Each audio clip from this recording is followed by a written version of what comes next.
તારીખ 23 જૂન વિશ્વ બલિદાન દિવસની ઉજવણીના ભાગરૂપે આણંદ જિલ્લામાં ભારતીય જનતા પાર્ટી દ્વારા અલગ અલગ કાર્યક્રમોનું આયોજન કરવામાં આવ્યું હતું।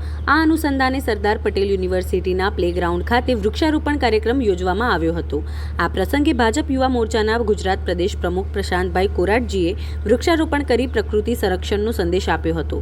તેમના ઉપરાંત આણંદ જિલ્લાના ધારાસભ્ય યોગેશભાઈ પટેલ અને ભાજપ જિલ્લા પ્રમુખ સંજયભાઈ પટેલ પણ ઉપસ્થિત રહ્યા હતા અને તેમણે પણ વૃક્ષારોપણ કર્યું હતું। કાર્યક્રમમાં સંજયભાઈ પટેલે વૃક્ષોનું મહત્વ સમજાવતા જણાવ્યું હતું કે વૃક્ષો માત્ર આપણું પર્યાવરણ જ બચાવે છે એવું નથી, પરંતુ આપણા ભવિષ્ય માટે તંદુરસ્ત અને સ્વસ્થ જીવનશૈલીની નિમિત્તિ પણ બની રહે છે। વિશ્વ બલિદાન દિવસની ઉજવણીને સદભાવનાત્મક દિશામાં લઈ જતા આ વૃક્ષારોપણ કાર્યક્રમ દ્વારા પાર્ટીએ પર્યાવરણ અને પ્રકૃતિ પ્રત્યેની પ્રતિબદ્ધતા દર્શાવી હતી।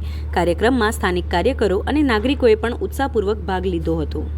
આજે 23મી જૂન બલિદાન દિવસ એટલે ડૉક્ટર શ્યામાપ્રસાદ મુખર્જીનો નિર્વાણ દિવસ, એની ઉજવણી ભારતીય જનતા પાર્ટી દ્વારા અનેકવિધ સેવાકીય કાર્યક્રમો દ્વારા કરવામાં આવી છે।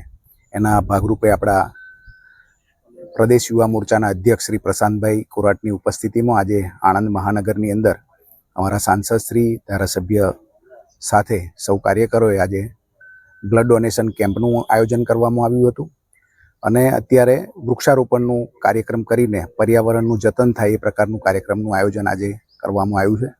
આવા અનેકવિધ કાર્યક્રમો સમગ્ર દિવસ દરમિયાન સમગ્ર ગુજરાતના તમામ બૂથોમાં થવાના છે। એના ભાગરૂપે આણંદ જિલ્લામાં પણ અનેકવિધ કાર્યક્રમો રાખવામાં આવ્યા છે। એના ભાગરૂપે આજનો પણ આ વૃક્ષારોપણનો કાર્યક્રમ અહીંયા આગળ કરવામાં આવ્યો છે।